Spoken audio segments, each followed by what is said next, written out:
Tengo el gusto de presentar a Cintia Molina. Ella es docente de la Facultad de Medicina de la Universidad Federal de Río Grande do Sul y nos va a presentar una ponencia cuyo título es Comunicación de riesgos e impacto en el enfrentamiento de la pandemia del COVID-19, la experiencia de Río Grande do Sul, Brasil. Como sabemos, Brasil fue uno de los países más afectados por la pandemia, tanto numéricamente como creo también en su impacto social, pero de eso nos va a contar más Cíntia. Gracias, Cíntia. Olá, boa noite.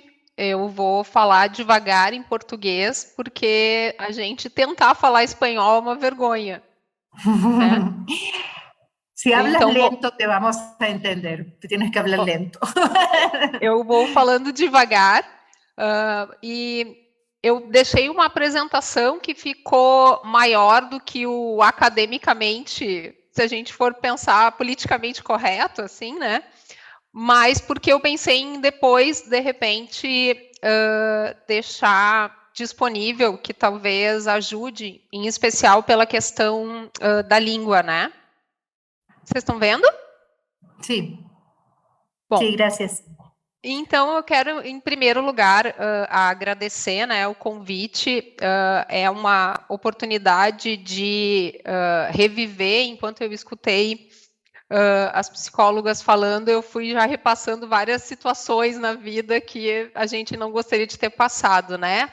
Mas a gente precisa ter esperança de que algo em relação a tudo o que aconteceu e as incertezas nos deixa pelo menos preparado ou com capacidade de preparar as próximas gerações. Então, eu vou falar sobre a situação do Brasil e uma fragilidade, sobre a resposta que o Rio Grande do Sul deu para isso. Aí eu vou explicar onde está o Rio Grande do Sul e qual a particularidade desse estado, né? Vou falar sobre comunicação de risco e os resultados da estratégia que foi aplicada aqui. Então, aqui no Brasil, a gente teve no período da pandemia, o Ministério da Saúde mudou o ministro 4 vezes, né? O primeiro ministro, que é o que eu vou focar, porque ele teve a comunicação mais efetiva e mais perto do que a comunicação de risco esperada para uma pandemia, foi o ministro Mandetta, que saiu do cargo em abril, então muito no início, e aí vocês vão ver como ele tinha uma comunicação montada. Então, esse é o Mandetta, ele é médico, né? Ele estava lá, nesse momento, quem estava, inclusive, na vigilância do Brasil era um epidemiologista excelente, que é o Wanderson. Então, eu lembro que eu pensei isso, pelo menos a gente está bem assessorado e vamos ter uma resposta adequada, né? E aí, o que aconteceu? Nesse período do Mandetta, em janeiro, eles já tinham publicado em redes sociais e nos sites oficiais do governo orientações em relação ao coronavírus e também tinha todo um cuidado em relação ao carnaval, que é um momento que atrai muitas pessoas para o país. Ao mesmo tempo, existia muitas lives como essa, e em horários específicos, com as mesmas pessoas aparecendo, que vai muito com o olhar de que isso vai gerando confiança na população para que as medidas que são propostas tenham realmente uma adesão de toda a sociedade, considerando que é um momento de incerteza para todo mundo, e é nesse momento que a gente não sabe o que fazer que, às vezes, as pessoas vão uma para cada lado, que é o que não pode acontecer numa pandemia, sem contar que é onde são oportunidades para tentar lidar com esse sofrimento de acreditar em tudo que é possível, né? É um momento que a gente precisa acreditar. Então, eu marquei, só para vocês terem noção, desse período pequeno, né, no final, esses círculos vermelhos são só as lives que estão na página do Facebook do Ministério da Saúde. Então, eles faziam lives de atualização, faziam lives explicando o que estava acontecendo em linguagem acessível para as pessoas, que qualquer pessoa entendia, inclusive em relação ao início das máscaras, como fazer a máscara. Então, teve todo um olhar e um cuidado em relação a isso. Aí, essa publicação aqui, ela traz o que começou a acontecer depois, né? Como a comunicação de risco no Brasil, ela se desorganizou. Então, até abril, a gente tinha respostas do ministro da Saúde que era um perfil adequado à comunicação de risco, e eu estou considerando que o adequado é seguindo o protocolo da OMS e pensando que a gente teria que ter uma resposta conjunta como planeta para ter uma resposta melhor. Em contrapartida, nesse período, o presidente do Brasil tinha um discurso que muitas vezes era oposto ao do ministro da Saúde. E, com certeza, esse conflito ele não gera segurança e não gera uma coordenação adequada nacional para que se tenha uma resposta, que era o que estávamos todos esperando, né? Então, começa esse conflito entre o Ministério da Saúde e as falas da presidência. Então, o ministro Mandetta, ele sai do cargo em abril, né? Ele publicou nas redes sociais, ele teve uma fala muito emocionante sobre médico não abandona o paciente, que é, assim, emocionante. Eu acho que profissional de saúde não abandona, né, para ficar mais amplo. E o que a gente tem de todas as análises técnicas da comunicação de risco no Brasil? Que ela foi uma comunicação que tenta transmitir informação, né, e que não atrai a comunidade para a sua realidade nem para participar. Não existe diálogo, né? Então é uma jogar informação e não existe troca, que seria o ideal, né, que essa comunicação, inclusive, fosse estimulada para acontecer na comunidade. Somado a isso, entramos num período de muitas notícias falsas, né? Então, a infodemia, misinformation, um aumento em redes sociais, e cada dia aparecia uma situação diferente, tanto de possibilidade de cura, quanto contra as pessoas. Então, se alguém se destacasse, essa pessoa também se achava questões particulares da vida para minimizar ou desvalorizar a fala do profissional. Então, se viveu um momento assim muito complexo em relação a o que estava divulgado na mídia, Facebook, WhatsApp, o quanto era segura a informação e o quanto não há, muitas vezes, na população, nas pessoas, um olhar crítico para isso, né, um treinamento para conseguir separar, assim como a gente tem esse baixo letramento, muitas vezes até entre os profissionais de saúde, e isso é uma das conclusões que eu vou falar lá no final, sobre se ter grupo de pessoas, e a academia me parece o lugar onde isso precisa acontecer com certeza, que estejam revisando, atualizadas e se posicionando, porque é a academia, as universidades que passam essa segurança para as pessoas e que têm que participar desse processo. Então, o Rio Grande do Sul é um estado bem aqui no sul do Brasil, né, que tem 11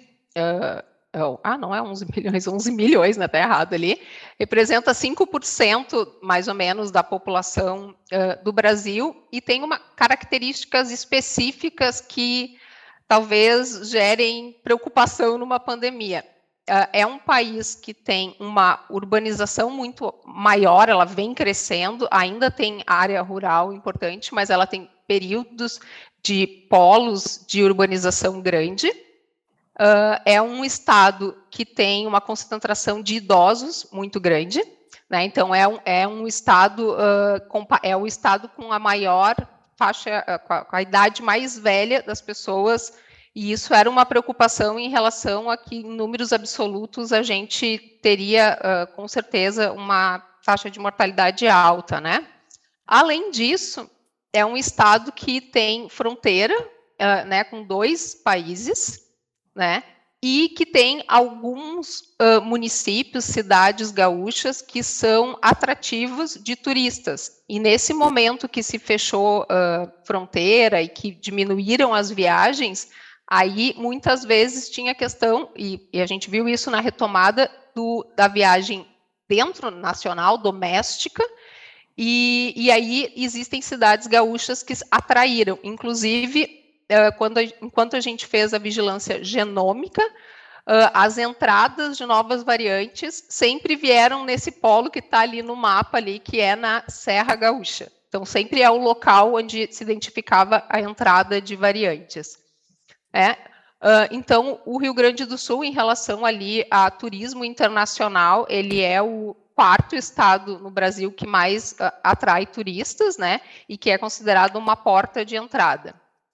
Então, nesse contexto, e com essa instabilidade, com a saída do ministro, já existia uma movimentação, obviamente, no governo do estado, mas então se começou um trabalho bem estruturado e eu acho que é importante a gente falar cada vez mais de processos de trabalho, quando muitas vezes a gente precisa disso para qualificar, em especial quando precisa implantar rapidamente, né, ações.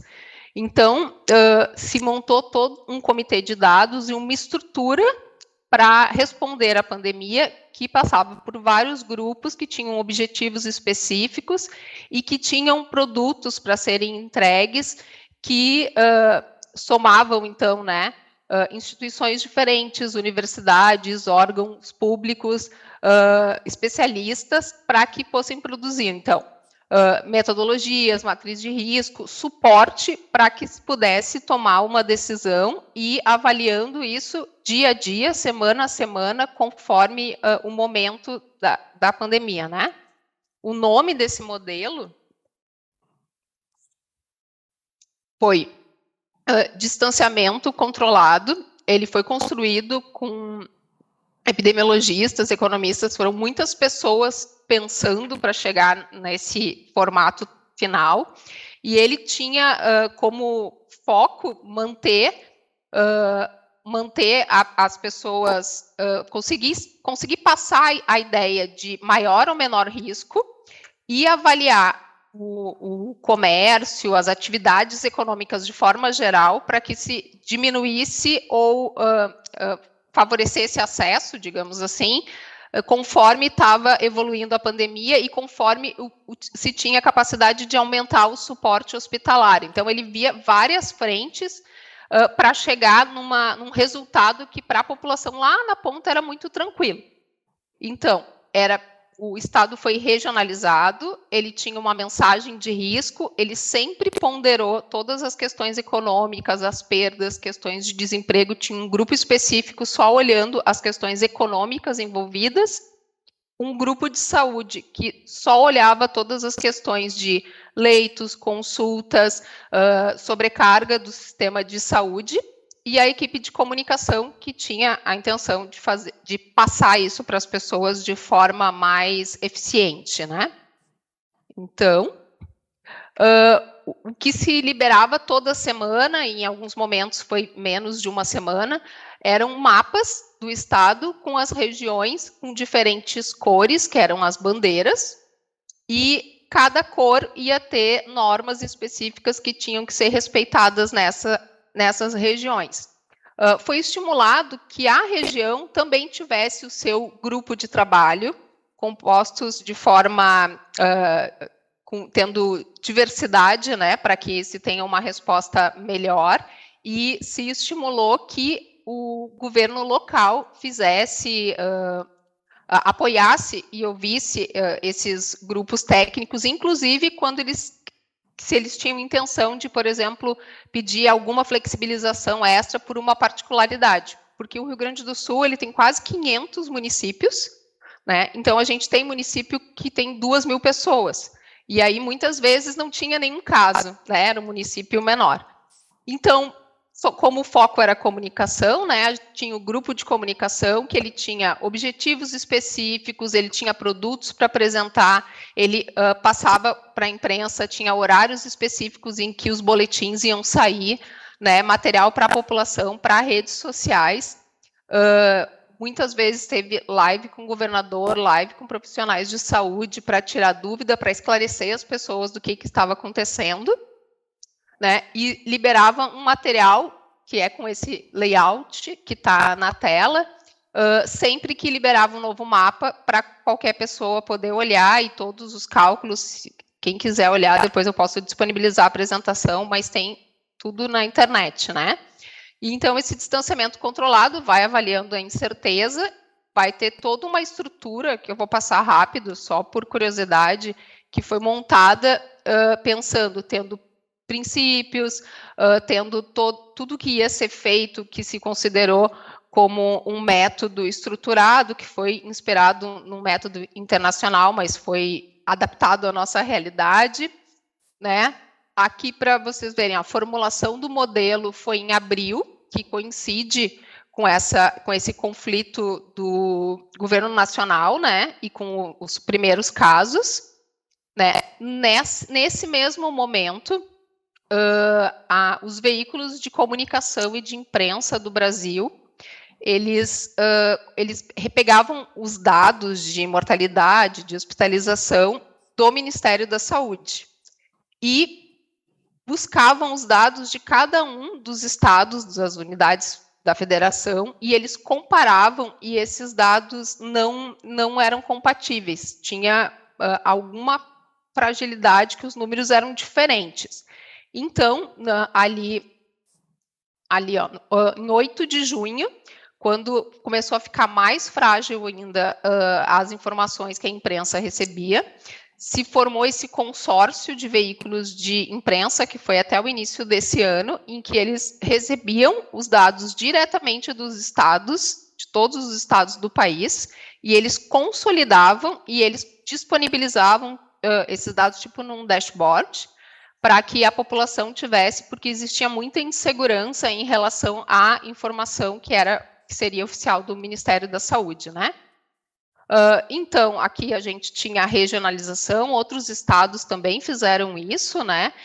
Toda a questão de alerta, aí as pessoas tinham uma tabelinha do que podia abrir, o que não podia abrir, as recomendações em relação à atividade física na rua, então tinha tudo escrito para orientar e aberto o canal de dúvidas, sempre ponderando atividade econômica, qual era a concentração, perda de emprego, então foi um trabalho bem detalhado para que no final saía o mapa, né? Para a população era só um mapa, mas na realidade para chegar nesse mapa que vai dar a informação importante, que é o risco que está para a pessoa poder tomar uma decisão mais consciente, mais segura, né? Ou pelo menos uma decisão informada, sabendo o que está acontecendo.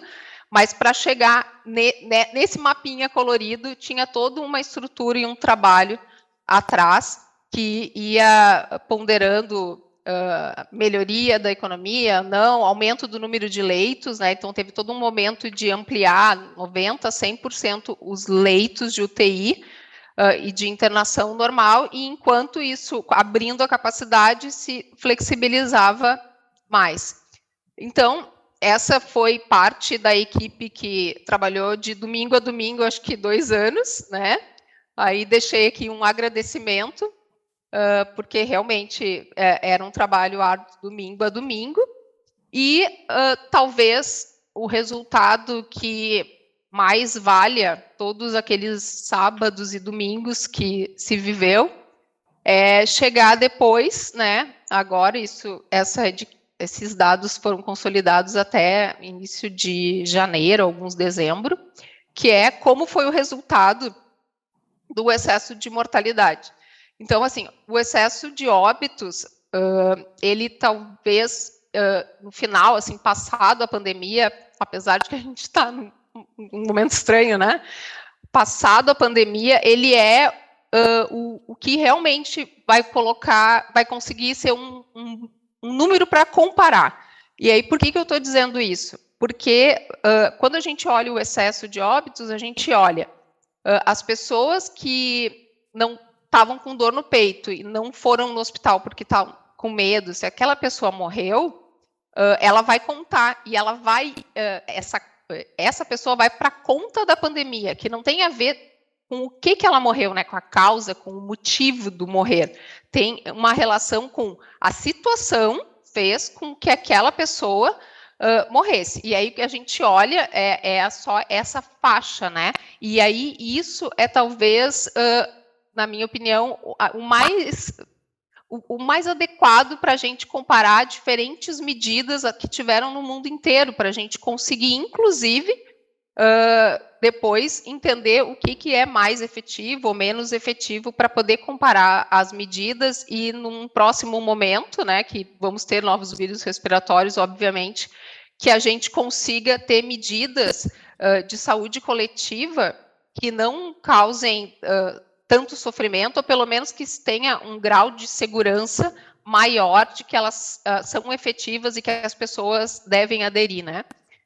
Então, o que a gente tem? E quem fez esse desenho foi um grupo do CONAS, que é o grupo que faz de todos os secretários de saúde do país, e uma empresa que é uma ONG, e aí eles criaram esse modelinho e calcularam o do Brasil, então a taxa de mortalidade dos estados de todos os estados e do país. Então, aqui, o que é interessante, né? Quando a gente tem a taxa de mortalidade de Covid por 100 mil habitantes, a gente vê que o Rio Grande do Sul está aqui atrás do Brasil, né? E aí, lembrem que o Rio Grande do Sul, eu falei, né? É um estado que tem uma proporção de idosos maior.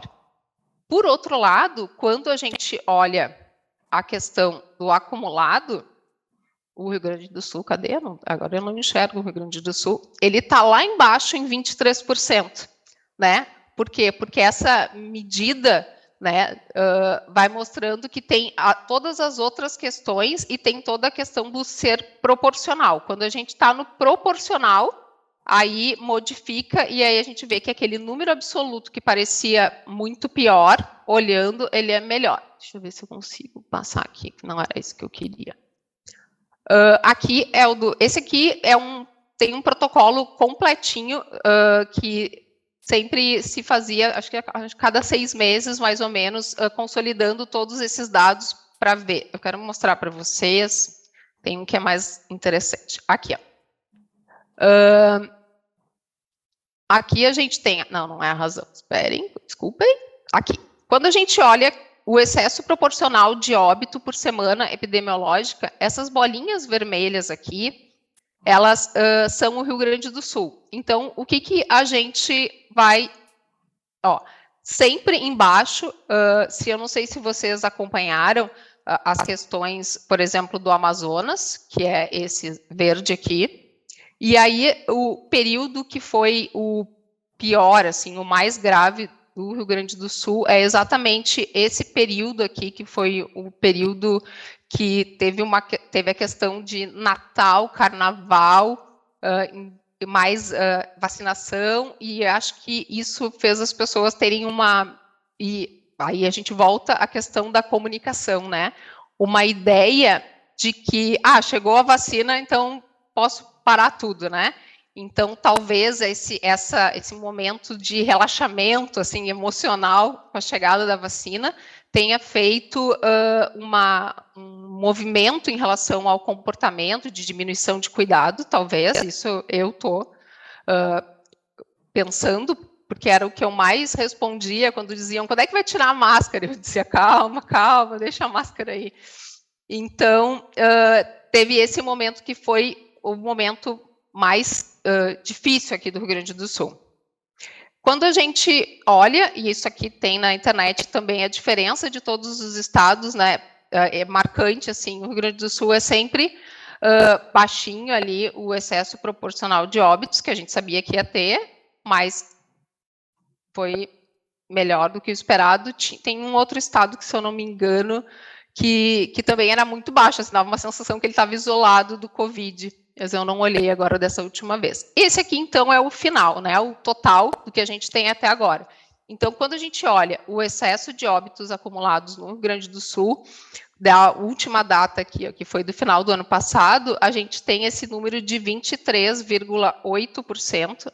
Eu não acredito que eu não botei o final, o que compara todos. E que é um dos menores do país. Então, assim, se a gente pensar que a gente estava num estado que é um estado de turismo, é um estado com muitos idosos, com essa questão de comunicação, assim, muito difícil, né, indo um para cada lado, as pessoas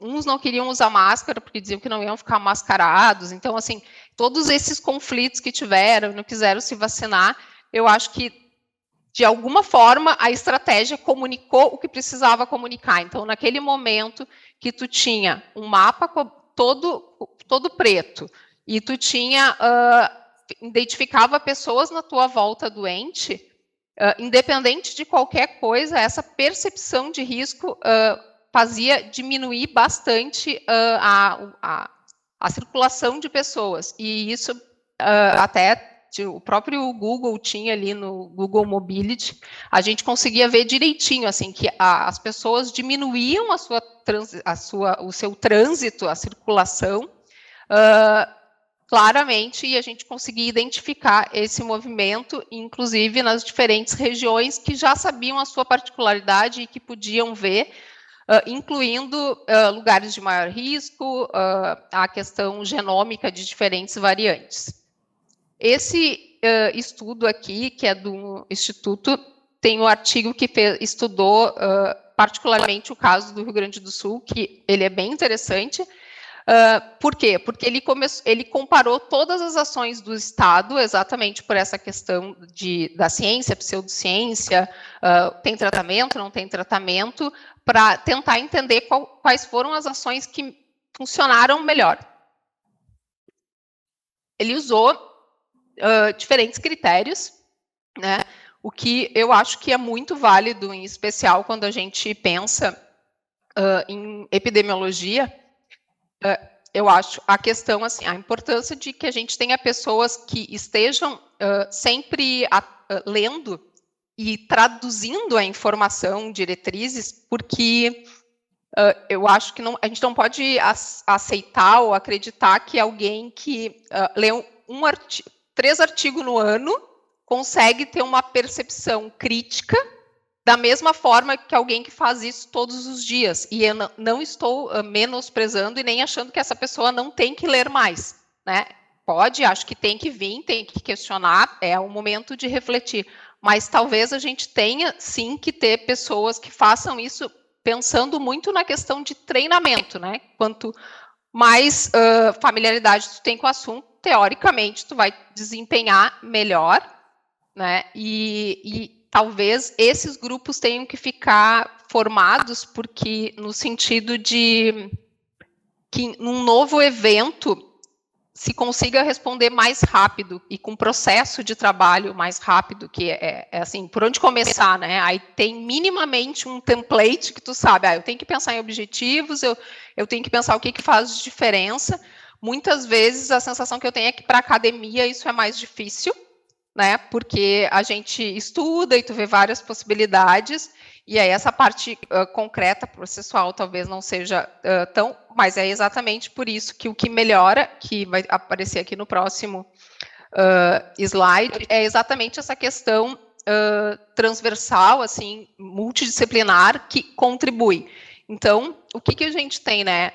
Os comitês, grupos de trabalho, quanto maior diversidade, esse grupo mais representativo ele vai ser e mais menor a chance dele ir estar na bolha, né? De ficar todo mundo dizendo a mesma coisa. Vão ter pessoas que vão questionar e vão trazer outras ideias. Que eu acho que essa que talvez seja a grande diferença e que foi uma das coisas que aconteceu aqui. A gente tinha um comitê que ele não era só de médico e epidemiologista, ele tinha economista, tinha estatístico, tinha engenheiro, né? E eu lembro vou dar um exemplo, assim, quando se começou a falar da circulação de ar, eu disse assim, circulação de ar, e agora? E aí, os engenheiros, né, participaram. Então, assim, a gente começa profissionais da saúde a falar cada vez mais com outras pessoas de outras profissões que conseguem agregar muito e ampliar a nossa visão, e talvez esse seja um exercício para se fazer, assim, pensando em resposta de emergência de saúde pública nesses diferentes momentos. Aqui, então, Gracias, Cintia. Gracias, Cintia. Te tengo que cortar o termina pronto. Lo más rápido posible. Sí, disculpa, pero tenemos todavía dos presentaciones. Estou terminando, desculpa. Ó, então, aqui, só para vocês verem, é as variáveis ali, ó. Então, ele olha se é transparente, se fala da testagem. Então, eles tinham critérios objetivos para tentar avaliar a qualidade, né? E aí, em cima disso, deram os resultados. Então, vou passar. Infelizmente, ainda assim, 42 mil famílias perderam alguém. E lembrando que não tem número, não tem cálculo que vai dizer o que a gente realmente perdeu e o que ficou de cicatriz, né? E talvez o nosso desafio seja superar essas perdas e pensar que, pelo menos, se conseguiu juntar grupos e ter algum grau de resposta coordenada. Obrigada, desculpem a correria, mas era difícil falar ainda, e nem falei de nenhuma continha. Muito obrigada. Muchas gracias a ti, Cintia, por una presentación muy interesante desde el contexto político general del país hasta, digamos, unos resultados muy impresionantes en cuanto a un trabajo que, bueno, como coordinadora de una maestría de epidemiología no puedo dejar de resaltar la importancia de tener la información y de poder usarla en un trabajo multidisciplinario que evidentemente muestra resultados importantes en un contexto muy desfavorable, ¿no? Así que muchas gracias a ti.